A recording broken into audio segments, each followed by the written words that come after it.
창세기 9장 1절부터 7절입니다. 제가 읽겠습니다.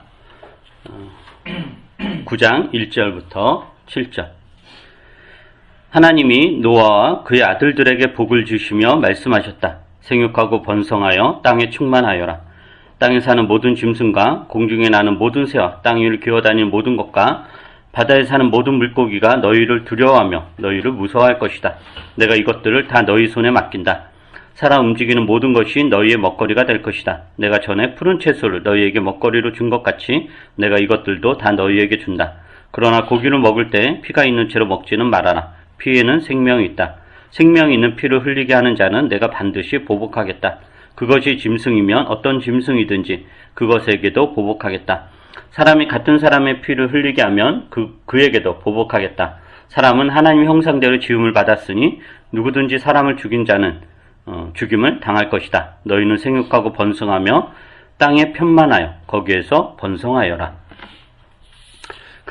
이제 하나님께서 노아와 그 가족들 그리고 땅에 사는 모든 생물들과 새롭게 언약을 맺습니다. 그리고 이 언약은 우리가 지난번 설교에서 살펴본 것처럼 그 아담과 하와 맺은 언약과 동일하죠. 그 언약의 내용 뭐였냐? 생육하고 번성하여 땅에 충만하라. 땅에 편만하라. 이런 내용이었습니다. 그리고 생육하고 번성하여 땅에 충만하라. 이건 사람에게만 해당되는 것이 아니라 사람을 포함해서 모든 피조세계, 모든 피조물, 모든 생물에게 주신 그 하나님 복주심이기도 하고 하나님의 명령이기도 합니다. 그리고 이게 홍수 심판 이후에도 변하지 않고 여전히 생육하고 번성하여 땅에 충만하라. 이것은 여전히 유효합니다. 그런데 이제 그 노아와 맺은 이 새로운 언약에는 아담과 하와 맺은 언약에 없는 내용도 있어요. 없는 내용. 새롭게 추가된 내용이 있죠. 그게 뭐였냐면은 오늘 그 본문에 나오는데 그 사람과 짐승들과의 관계입니다. 그 2절에 보면은 땅에 사는 모든 짐승과 공중에 나는 모든 새와 땅 위를 기어다니는 모든 것과 바다에 사는 모든 물고기가 너희를 두려워하며 너희를 무서워할 것이다. 그러니까 너희를 두려워하고 너희를 무서워할 것이다. 이것은 아담과 하와 맺은 언약에는 어떤 내용이에요? 그러니까 새롭게 이제 추가가 된 거죠. 한번 그 첫 번째 언약을 한번 볼까요? 창세기 1장을 보세요. 창세기 1장 28절부터 30절을 여러분이 한번 읽어보시기 바랍니다. 창세기 1장 28절부터 30절 시작. 하나님이 그들에게 복을 베푸셨다. 하나님이 그들에게 말씀하시기를 생육하고 번성하여 땅에 충만하여라. 땅을 정복하여라. 바다의 고기와 공중의 새와 땅 위에서 살아 움직이는 모든 생물을 다스려라 하셨다. 하나님이 말씀하시기를 내가 온 땅 위에 있는 씨 맺는 모든 채소와 씨 있는 열매를 맺는 모든 나무를 너희에게 준다. 이것들이 너희의 먹거리가 될 것이다.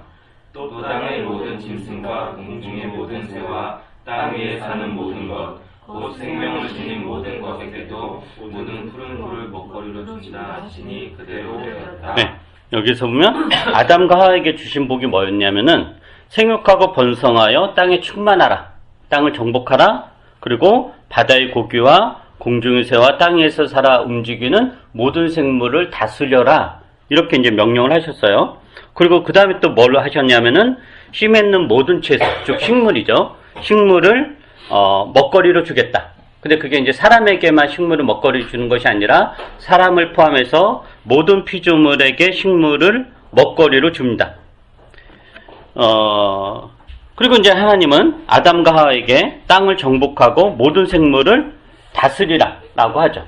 주신 명령, 그러니까 사람과 짐승과의 관계에서 아담과 하와에게 하나님이 주신 명령 뭐냐면은 모든 생물을 이제 다스려라 이렇게 했단 말이에요. 근데 이 본문을 우리가 예전에 이제 설교했잖아요. 기억하시는 분들은 알겠지만은 여기서 땅을 정복하고 모든 생물을 다스린다라는 게 생물들을, 동물들을, 짐승들을 착취하고 죽이고 없애고 그런 것을 의미하는 것이 아니라 오히려 그 반대다라는 이야기를 했죠. 하나님이 이제 짐승들에게 주신 복이 생육하고 번성하여 땅에 충만하라. 이게 이제 짐승들에게 주신 복이잖아요. 근데 사람들이 또 사람들에게 너희는 생물을 모든 동물을 다스려라. 이렇게 했단 말이죠. 그러면은 사람들이 생물을 다스린다라는 게 생물들을, 그러니까 동물들을 죽이고 없애는 게 다스리는 게 아니죠. 만약에 그게 하나님이 주신 다스림의 의미라면 생육하고 번성하 이것과 말이 안 되는 거잖아요. 그러니까 사람이 모든 생물을 다스린다라는 것은 모든 생물들이 생육하고 번성하고 충만할 수 있도록 사람이 도와야 된다라는 의미예요. 그게 이제 다스림이라는 말 속에 이제 들어가 있는 그 의미인 거죠. 그러니까 사람들이 짐승을 다스려야 되는 이유는 착취하기 위한 것이 아니라 짐승들을 번성케 하기 위한 것이다라는 거죠. 그런 맥락에서 사람과 짐승과의 관계에서 사람이 짐승을 보호해야 된다라는 게 첫 창조 때 하나님이 주신 명령이에요. 그런데 오늘 그 노아와 맺은 언약에는 그 언약의 내용과는 상반되는 듯한 내용이 나오죠. 어떤 내용이 나오냐면은 아담과 하와에게 단지 너희는 정복하고 다스려라 이렇게 명령하셨어요. 그리고 그 다스린다는 게 착취하는 게 아니라 보호하는 거였어요. 근데 노아의 언약에서는 어떤 이야기 하냐면은 모든 짐승들이 너희를 두려워하고 너희를 무서워할 것이다. 이런 내용이 추가가 되고 또 하나 추가가 되는 게 뭐냐면은 그리고 너희들이 짐승들을 먹을 수 있다. 이전엔 식물만 먹어야 되는데 이제는 짐승이 너희들의 먹거리가 될 것이다. 즉 순서가 그렇게 되잖아요. 짐승들이 너희를 두려워하고 무서워할 것이다. 그리고 짐승들이 너희의 먹거리가 될 것이다. 라고 했단 말이야. 그럼 여기에서 이걸 이제 어떻게 이제 오해할 수 있냐, 이해하냐면 보통 사람들이, 보통 이제 기독교인들이 짐승들이 너희를 두려워하고 무서워할 것이다. 그리고 짐승들을 먹어도 된다라고 했잖아요.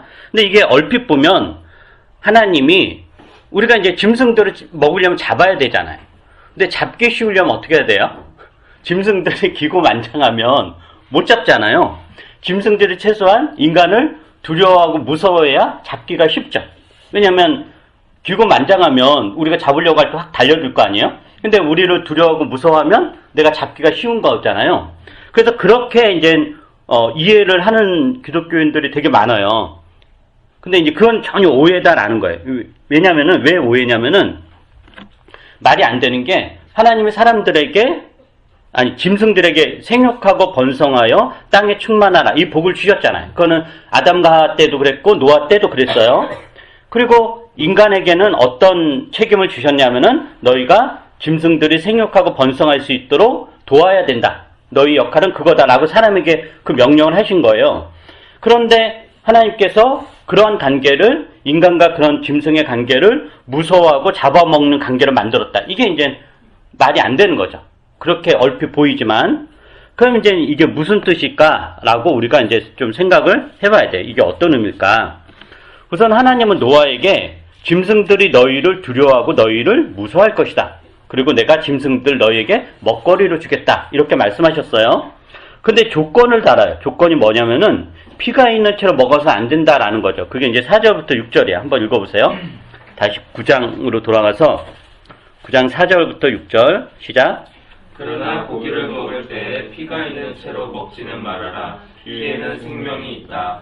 생명이 있는 피를 흘리게 하는 자는 내가 반드시 보복하겠다. 그것이 짐승이면 어떤 짐승이든지 그것에게도 보복하겠다. 사람이 같은 사람이 피를 흘리게 하면 그에게도 보복하겠다. 네. 6절도 사람은 하나님의 형상대로 지음을 받았으니 누구든지 사람을 죽인 자는 죽임을 당할 것이다. 네. 처음에 이제 하나님이 아까 우리가 창세기 봤듯이 아담과 하와에게는 채소와 과일 이런 식물만 먹거리로 주셨어요. 근데 식물만 먹거리로 주셨다라는 것은 당연히 짐승은 먹거리로 주지 않았다라는 게 되고, 그렇기 때문에 짐승을 먹어서는 안 되는 거죠. 그들에게 내린 거는 너희들은 식물을 먹으라 이거였어요. 그런데 이제 노아와 그 후손들에게는 이제 너희가 고기도 먹을 수 있다, 짐승도 잡아 먹을 수 있다라고 하셨어요. 그런데 이제 그 단서를 달죠. 어떤 단서를 다냐면은 피가 있는 채로 먹지는 말라라고 하면서 그 이유는 피에는 생명이 있기 때문이다라고 그래요. 그러니까 고기를 먹더라도 피는 온전히 제거해야 된다라는 거죠. 그럼 이게 뭘 상징하는 거냐면은 피에는 생명이 있다. 그러니까 피에는 생명이 있다라는 거예요. 그리고 피채 먹지 말라는 거죠. 그럼 이 말은 뭐냐면은 짐승을 잡아서 고기를 먹는다라고 했을 때 그게 함부로 짐승을 사육해도 된다. 이것을 허락하는 것은 아니다라는 뜻이에요. 그러니까 내가 고기를 먹도록 짐승을 잡도록 허락은 할 텐데 그러나 피채 먹지 말라라는 것은 너희가 짐승을 취미 삼아 죽이거나 어떤 경작지를 확보하기 위해서 죽이거나 이러지 말라. 이런 걸 금지하는 거예요. 죽이되 먹는 용도로만. 그리고 먹기 위해서 잡는다고 하더라도 그 짐승의 생명, 피채 먹지 말라는 게 생명을 존중하라라는 건데 그 짐승의 생명을 존중해서 최소한 먹을 용도로 사용하라라는 거예요. 그럼 여기에서 어떻게 보면 이렇게 보면 식물을 먹는 것과 동물을 먹는 거에는 차이가 있는 거죠. 하나님은 식물 먹는 데서 제한을 두지 않았잖아요. 그러니까 뭐 새순을 먹던 다 그걸 먹던 상관하지 않는 거예요. 근데 짐승을 먹는 데는 엄격한 제한을 두는 거예요. 그럼 이 말은 뭐냐면은 짐승을 먹는 게 원래 하나님의 의도가 아니었다라는 것을 보여주는 거죠. 그러니까 아담과 하와에게는 짐승을 먹으라고 하지 않고 노아 시대 이후에 먹으라고 했는데 마음껏 먹으라고 하지 않고 엄격하게 그 한계를 설정한다라는 것은 원래 짐승을 먹는 게, 고기를 먹는 게 하나님의 의도는 아니었다라는 의미예요.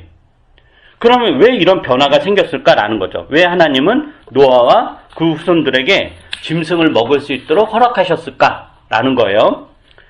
이제 여기서 우리가 이제 상상력을 저는 이제 성경적 상상력, 정당한 상상력이라고 하는데 이게 이제 성경적 근거가 이렇게 아주 구체적으로 명확하진 않은데 나름대로 이제 근거가 있는 제가 상상을 해서 여러분한테 이야기할 테니까 여러분이 받아들이든 안 받아들이든 알아서 하세요. 자, 아담과 이제 그 첫 아들이 가인과 아벨이 있었잖아요. 그죠? 근데 가인이 어떻게 하냐면 동생 아벨을 죽여요. 그리고 가인이 이제 하나님을 떠나서 살아가죠. 그래서 창세기 4장에는 가인의 후손들이 이제 쭉쭉 나오는데 그들이 도시를 이루고 하나님과 상관없이 살아가요. 그걸 계속해서 번성하죠. 번성하는데 그 번성은 하나님이 의도했던 번성이 아니라 죄악으로 가득 찬 번성이에요. 그러면 그들이 그 번성을 어떻게 이루었는가? 우리가 그 라멕에 대한 설교하면서 그 확인했듯이 그 시대의 번성을 어떤 수단으로 이루었냐면은 폭력이었다라는 거죠.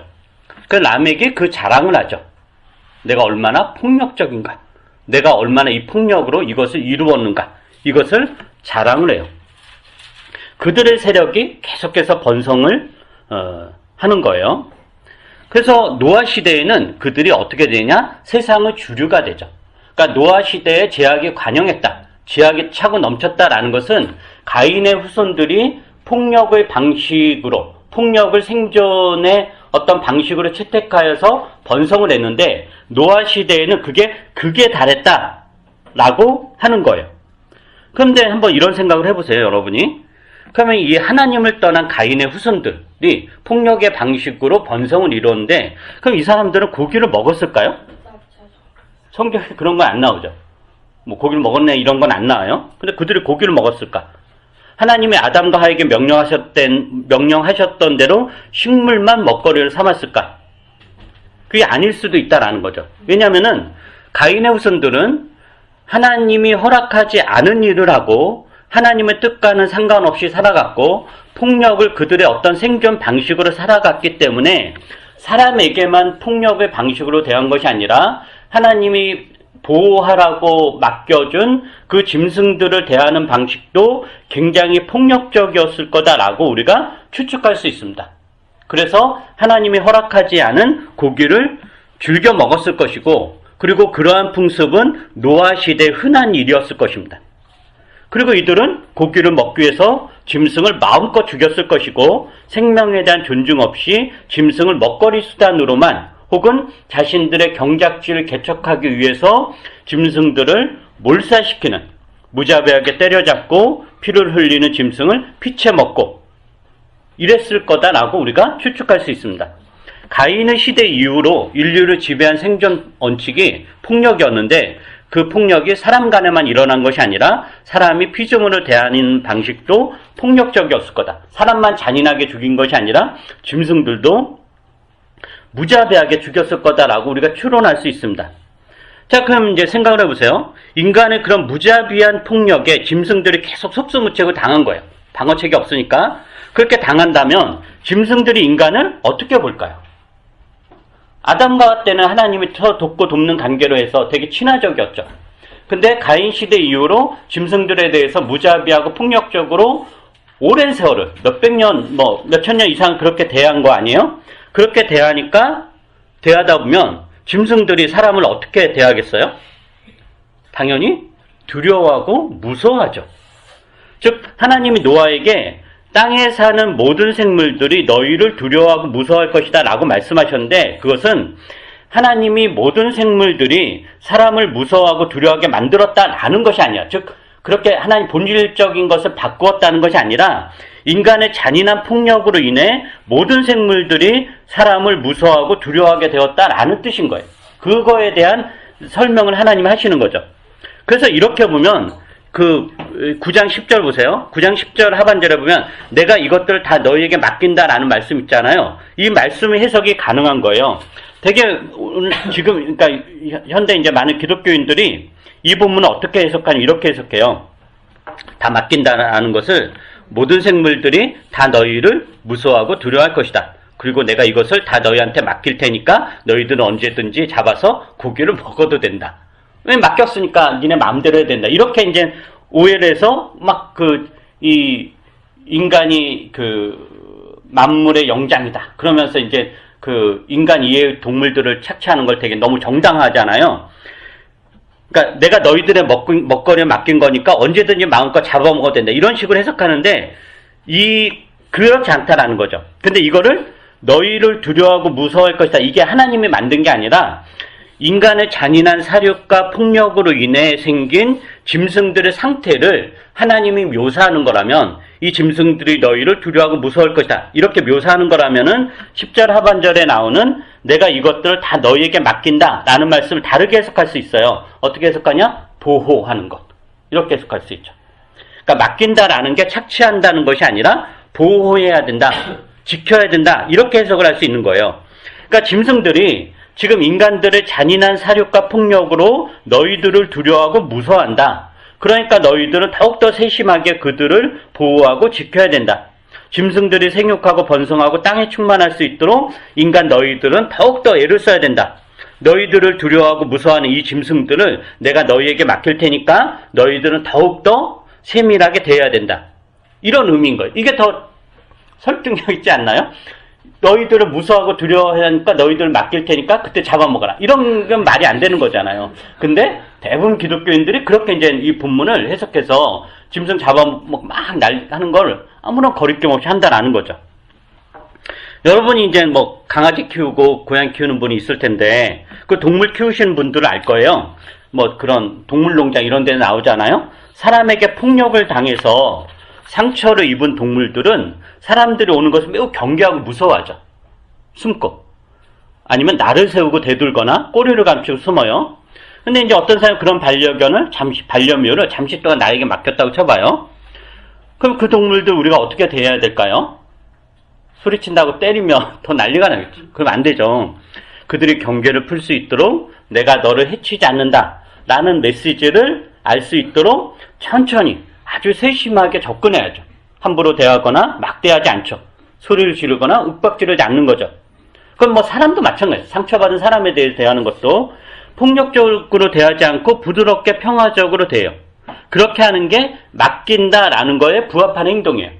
그러니까 동물들이 너희를 두려워하고 무서워할 것이다. 그런데 내가 이 동물 너희에게 맡긴다 라고 했을 때 그 하나님 마음은 이 너희들의 폭력으로 인해서 이 동물들이 두려워하고 무서워하는데 그 동물들 내가 거두어가지 않고 다시 맡길 테니까 잘 돌봐라 라는 그런 의미인 것입니다.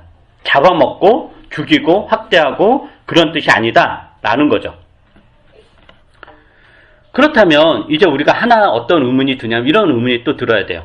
근데 하나님께서 그랬잖아요. 살아있는 모든 것이 너희의 먹거리가 될 것이다 이렇게 말씀하셨잖아요. 짐승들이 너희의 먹거리가 될 것이다. 아담과 하와 때는 이야기하지 않았던, 그러니까 짐승을 잡아서 고기를 먹어도 된다. 그럼 이 말씀 우리가 어떻게 이해해야 될까? 라는 거죠. 우리는 이제 가인 이후로 인류가 채택한 생존 방식이 폭력이었고, 그리고 그것은 사람과 사람 사이의 폭력만이 아니라 사람이 짐승을 대하는 방식에 있어서도 폭력이었고, 그리고 폭력적으로 잡은 짐승들 먹었을 것이다 라는 이야기를 방금 했어요. 그것이 이제 노아 시대의 아주 정점에 이른 거죠. 최고치에 이른 거예요. 그럼 이런 시대에서 노아와 그 가족이 고기를 먹었을 것 같아요? 안 먹었을 것 같아요? 이것도 이제 우리가 상상이죠. 먹었겠죠. 저는 먹었으리라 봅니다. 그들이 폭력적으로 잡아 죽이진 않았을지 몰라도 이웃들이 가져다 주는 것을 고기 맛을 본 거죠. 그러니까 이런 풍습에서 자유롭지 않았을 거예요. 그러니까 이미 고기 맛을 본 거죠. 그리고 사람들이 그랬고, 그럼 그런 상황에서 아담과 하와에게 주셨던 명령처럼 너희가 식물만 먹으라 라는 게 현실적이었을까라는 거예요. 굉장히 어려운 일이었을 것입니다. 하나님은 노아와 그 가족들 그리고 그 후손들이 고기를 먹을 수밖에 없을 것임을 아셨을 것입니다. 하나님 금기한다고 하더라도 이미 한번 맛본 거. 우리도 그렇잖아요. 뭐 하지 말라 했을 때 이미 우리가 맛본 거는 절대로 이게 제어가 안 되잖아요. 그것을 하나님이, 즉 이미 고기 맛을 본 사람들의 욕망을 제어할 수 없다 여기고 육식을 할 수 있도록 합니다. 단 한계를 설정하죠. 어차피 금지해봤자 먹을 것인데, 그렇다면 먹긴 먹되 최소한 지켜야 될 어떤 규칙, 넘지 말아야 될 선은 확실히 합니다. 그 최소한 지켜야 될, 넘지 말아야 될 선이 뭐냐? 바로 생명입니다. 생명. 생명을 소홀히 하지 말라라는 거죠. 너희가 고기를 먹기 위해서 짐승을 죽인다라고 하던 내가 그것까지 용납하겠다. 그러나 생명을 소중하게 여겨라. 생명을 우습게 여기지 말라. 생명을 무겁게 여기고 최소한 죽이며 고기를 그러니까 생명을 되게 무겁게 여기고 엄중하게 여기고 그런 상황에서 먹으려면 고기를 먹으라. 이게 이런 하나님의 마음이 너희가 고기를 먹되 피채 먹지 말라라는 명령에 담겨 있는 겁니다. 그러니까 짐승을 잡아서 고기를 먹을 수 있다고 해서 짐승을 폭력적으로 죽이고 대하고 착취하는 것, 이것을 하나님이 허락한 것은 아니다라는 거고, 이것은 큰 제약이다라는 것입니다. 제가 일본 사람이 싫은 건 아닌데, 일본이란 나라가 되게 싫은 몇 가지 이유가 있는데, 물론 이제 과거사 반성 안 하는 것도 그렇지만, 그것보다 사실 저에게 일본이 되게 싫은 이유는 고래 포경하는 것. 가끔 여러분 영상 보시죠. 정말 원래는 이제 그게 금지가 됐었는데 걔네는 이렇게 해서 또 그걸 다 잡은 것도 아니 이미 그 상처내가지고 또 바다에 이렇게 버리고 몇 가지 필요한 것만 하고 굉장히 이제 잔인하잖아요. 더구나 그 고래는 포유류고 어느 정도 지능도 있고 감정도 있는 그런 식의 어떤 사육들, 이런 것들에 대해서 우리가 그냥 잔인하다가 아니라 이게 성경적으로 이게 하나님의 말씀이 굉장히 어긋나는 거다라는 그런 어떤 시각, 분별력, 그런 맥락에서 짐승들을 집단 사육해가지고 전염병 돌면 또 떼거지로 이렇게 몰살하는 거. 지금 단위가 크잖아요. 몇만 마리, 우리가 몇 년에 한 번씩 몇십만 마리씩 순식간에 사육당하는 걸 보고, 그리고 그거에 대해서 우리는 그냥 아무렇지도 않잖아요. 그게 얼마나 제약에 대해서 무감각한가, 이런 고민들을 생각을 하셔야 됩니다. 그리고 또 더 나아가서 이 피채 먹지 말라는 것을 사람을 죽이지 말라, 이런 명령으로도 연결이 되는데, 그런 것들에 대해서 우리가 사람을 죽이는 전쟁이라든가 폭력이라든가 사형제도라든가 이런 것들에 대해서 우리가 어떤 판단할 것인가, 이런 것도 오늘 본문이 하는 이야기입니다. 근데 이제 우리가 이런 생각이 또 들 수 있어요. 여기까지 여러분 설교를 들었으면은, 그럼 하나님은 왜 이렇게 마음을 바꾸실까? 원래는 먹지 말라 그랬잖아요. 근데 인간들 고기만 봤다고? 그래, 고기 먹어. 대신에 최소한의 한계 설정은 했단 말이죠. 그러니까 사실은 고기 먹고 짐승을 죽이고 고기 먹는 게 하나님이 원래 원하는 일은 아닌 거예요. 그럼 왜 이렇게 마음이 바뀌어서 허락을 하실까라는 의문이 들 수 있어요. 근데 성경은 의외로 하나님이 원하지는 않는데, 하나님의 뜻은 아닌데 어쩔 수 없이 인간의 어떤 연약함 혹은 인간의 죄성으로 인해서 인간의 요구를 허락하는 경우가 종종 있습니다. 그 대표적인 게 두 가지인데, 첫째는 왕정제도예요. 왕정. 왕이 백성을 다스리는 것. 이스라엘은 원래 이제 이집트에서 이제 탈출해서 모세가 이제 이끌어서 탈출했죠. 그리고 이제 가나안 땅에 정착하면서 이스라엘의 정치 체제는 집단 지도 체제였습니다. 부족 간의 연합이었어요. 거기는 왕이 없었죠. 그러나 이집트도 왕이 있고 가나안 도시 국가들 다 왕이 있죠. 그리고 그 왕은 최고 정점에 올라서 모든 사람들 섬겨야 되고 모든 사람들 왕 위에 존재해야 되는 그런 이제 일사불란한 그런 정치 체제를 가지고 있었어요. 그러나 이스라엘은 그런 왕정 제도를 하나님이 허락하지 않았고 하나님의 뜻을 받던 선지자들 혹은 사사들이 그때그때 필요에 따라서 이스라엘을 재판을 했고 다스렸고, 그리고 그런 다스림은 어떤 이집트라든가 가나안 도시 국가들 왕과 같은 권력을 가지고 한 게 아니라 되게 느슨한 어떤 부족 연합체의 그런 맥락에서 다스렸단 말이에요. 그런데 이제 사무엘상 8장에 보면, 뭐 시간이 많이 갔을까 읽진 않겠는데, 사무엘상 8장에 보면 어떤 이야기가 나오냐면은, 이제 그 당시에 이제 이스라엘의 선지자가 사무엘이었고, 사무엘이 좀 나이가 들어서 자기 아들들에게 이스라엘을 다스릴 판관으로 사사로 세우죠. 근데 이 아들들이, 원래 이제 아버지만한 아들이 없잖아요. 원래 심리학적으로도 아버지가 뛰어나면 아들은 다 못나게 되어 있어요. 그러니까 여러분이 아들이 잘났다는 거는 내가 굉장히 못났다는 거예요. 차라리 그게 낫지. 부모가 못난 게 나아요. 근데 부모가 잘나면 결단코 부모를 넘어서는 애는 없으니까. 그러니까 늘 애들한테 여러분이 못난 모습을 보여야 돼요. 부모가 엄격하고 뛰어나고 그 어떤 결점도 없는 부모로 딱 서면 애는 절대로 그걸 넘어서지 못합니다. 그러니까 부모가 느슨하고 허술하고 허점도 많고 약간 엉망진창이어야 애들이 훌륭하게 자라요. 그러니까 안심하세요, 여러분들은.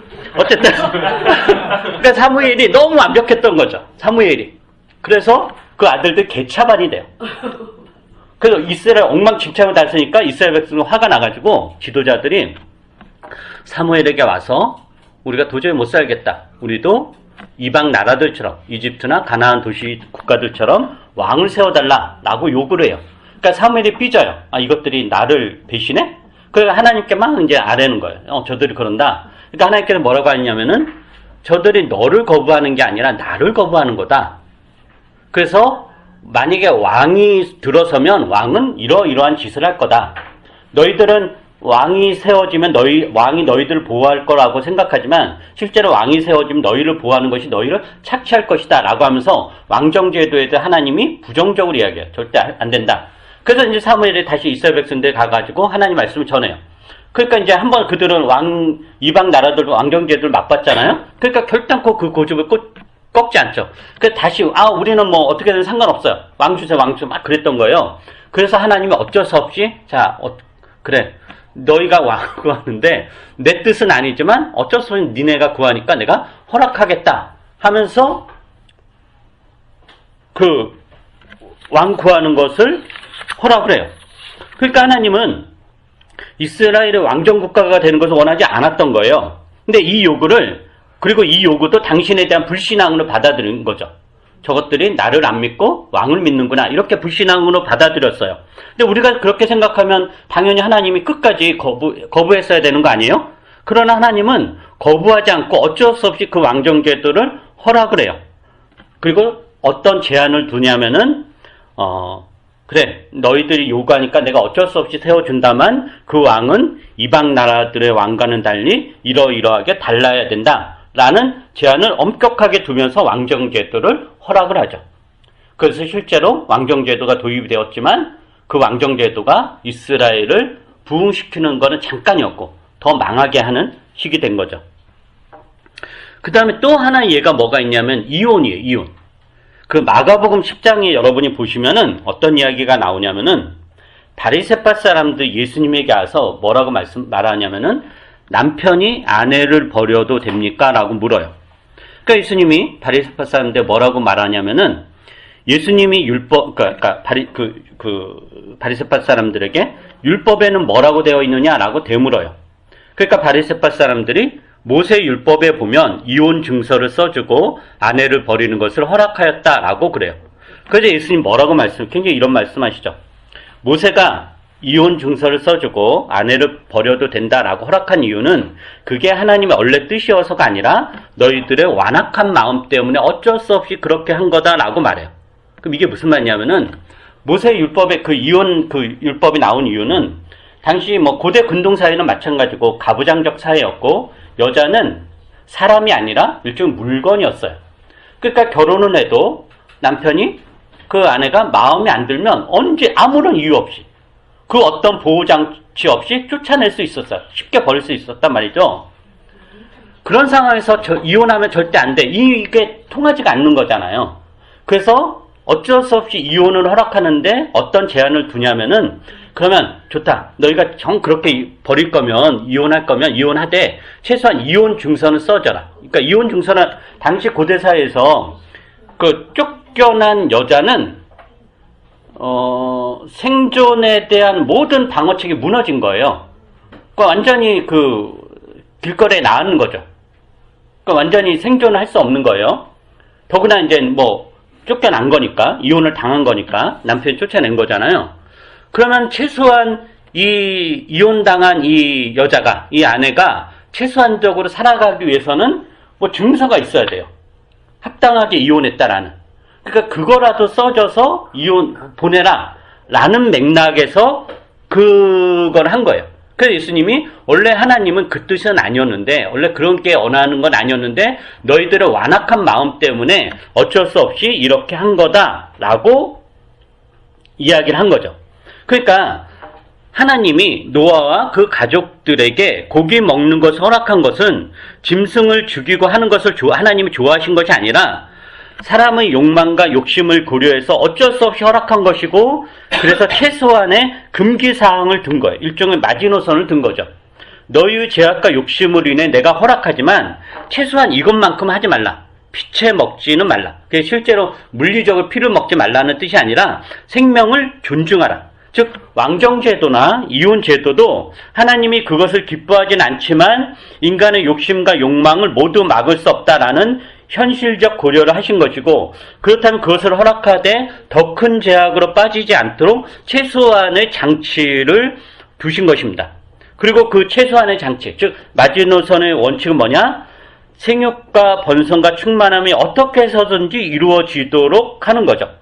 그러니까 왕정제도를 뒀을 때 최소한의 어떤 장치는 뭐였냐? 왕이 너희를 착취하지 않도록 하는 것. 그리고 이혼 증서도 최소한 이혼당한 아내가 바깥에 나가서 생존이 위협당하지 않도록 짐승을 먹되 최소한 그 짐승의 생명이 존중될 수 있도록 이렇게 했었다라는 거죠. 그래서 이제 이걸 이제 우리 삶에 이제 굉장히 광범위하게 적용할 수 있는데, 우리 교회 이제 현실에 맞춰서 적용을 하면은, 여러분이 이 세상을 살면서 그리고 신앙생활을 하면서 최소한 이것만큼은 하겠다 혹은 이것만큼은 하지 않겠다라는 마지노선이 있는지 살펴보셔야 됩니다. 그 사람을 죽이는 전쟁에서도 최소한의 넘지 말아야 될 선이 있죠. 그게 뭐죠? 민간인을 죽이면 안 된다. 여자아이들은 보호해야 된다. 그죠?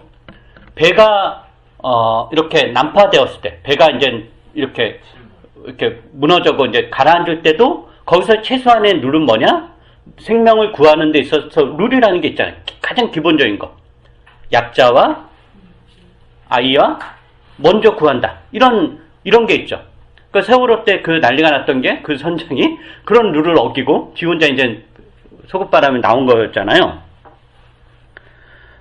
그러니까 그리고 이런 건 조폭 세계에서도 최소한 그런 선이 있어요. 뒤에서는 찌르지 않는다. 뭐 앞에서 찌르나 뒤에서 찌르나 다 나쁜 것이긴 마찬가지이긴 합니다만은 그래서 최소한 그래서 뒤에서 찌르면 이제 그건 조폭이 아닌 양아치가 되는 거죠. 그러니까 개쓰레기가 되는 거예요. 그러니까 최소한 거기서도 어떤 룰이 있죠. 혹시 여러분은 모르는 영화겠지만 옛날 투캅스라는 영화가 있어요. 박중훈하고 제가 이제 안성기하고 제가 잘 기억은 안 나는데 거기서 어떠냐 그게 이제 아마 박중훈 이게 이제 그 경찰인데 그 약간 그 쪼잔한 것들 막 이렇게 부정 저지르고 하면서 이렇게 사는 거예요. 옛날에 그러니까 옛날 경찰들은 그랬죠. 뭐 도로 경찰 이런 사람들은 한 몇 년 하면 집 한 채 사고 왜냐 딱지 끊어주는 대신에 돈 받고 지금은 전혀 그러지 않지만 아주 옛날에는 근데 거기에서 이제 그 박중훈이 이야기했나 누가 얘기했는데 제가 잘 기억은 안 나는데 무슨 마약이었나 뭐 큰 거 있었어요. 그런 거 했을 때 내가 정말 이 쓰레기 같은 데가 나여도 최소한 이거는 안 건든다. 그런 어떤 룰이 나름대로 있는 거. 물론 이제 다 나쁘긴 하지만. 그러니까 이제, 왜 이야기를 하려고 그랬냐면은 여러분이 신앙생활이라든가 교회 생활과 관련해서 또 이렇게 적용할 수 있어요. 내가 평상시에는 하나님 생각도 하지 않고 성경도 전혀 읽지 않고 우리가 읽지 않잖아요. 기도도 전혀 하지 않죠. 그래도 내가 최소한 신자로서 최소한 주일 예배는 드리겠다. 내가 신자고 나발이고 개차반처럼 살아도 최소한 주일만은 교회에 나와서 설교라도 들어야 되겠다.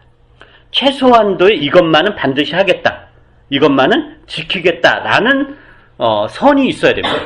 물론 그게 모범적인 신자라는 뜻이 아니라 최소한 이것만이라도 해야 신자로서 겨우 그나마 살 수 있다라는 거죠. 그렇게라도 해야 우리의 신앙을 우리가 겨우 지켜낼 수 있고 하나님의 뜻을 놓치지 않을 수 있습니다. 그런데 그 마지노선까지 없으면 내가 최소한 이것만은 하겠다 혹은 최소한 이것만은 하지 않겠다라는 그것이 없으면 우리는 하나님의 백성으로서 살아갈 수가 없습니다. 물론 그 마지노선이 우리의 최선이거나 목표는 아니죠. 우리의 목표는 당연히 그리스도의 충만한 분량까지 자라가는 것, 하나님의 성품을 닮아가는 것, 하나님이 거룩하신 것처럼 거룩해지는 것, 이게 우리의 최종적인 목표예요. 그러나 그렇게 가기 위해서는 최소한도의 마지노선이 있어야 될 것이고, 거기서부터 출발하는 겁니다. 부부 사이에서 그렇잖아요. 아무리 난리치고 개차반처럼 해도 넘지 말아야 될 선이라는 게 있는 거죠. 그거 넘으면 이제 완전히 파국이 일어나는 거죠. 그리고 그 넘지 말아야 될 선이라는 거는 각자의 맥락에 따라서 다를 것이고. 그래서 이런 맥락에서 여러분이 하나님의 백성으로서, 신자로서 여러분의 그런 마지노선은 무엇인지 곰곰이 생각하시고 그것을 잘 지키는 것으로 한 걸음 한 걸음 전진하시기를 주의 말씀에 힘입어 부탁드립니다. 기도하겠습니다. 거룩하신 주님, 주께서 우리에게 주신 명령, 말씀은 우리의 입장과 상황을 전혀 고려하지 않는 것이 아니라 충분히 이해하고 충분히 그 상황을 존중하면서 그 어쩔 수 없음을 받아들이면서 우리에게 말씀하시고 지키라고 명령하십니다. 그 때로는 우리는 그런 것조차도 버겁다고 도망치기 일상이고 잊어버리기 일상입니다. 그러나 우리가 오늘 말씀을 통해서 하나님이 얼마나 집요하게 얼마나 끈질기게 우리를 지키시는가, 심지어 당신의 뜻을 굽히면서까지 당신의 뜻을 보류하면서까지 우리를 지키시기 위해서 우리를 키우기 위해서 얼마나 애를 쓰시는지 그 하나님의 심정을 우리가 조금이라도 알 수 있도록 은혜를 베풀어 주시옵소서. 그래서 우리가 여기에서 더 머무르는 것이 아니라 여기에 안주하는 것이 아니라 조금씩 전진해 나가고 우리의 신앙이 더욱더 성숙해질 수 있도록 은혜를 베풀어 주시옵소서. 감사드리며 예수님 이름으로 기도합니다. 아멘.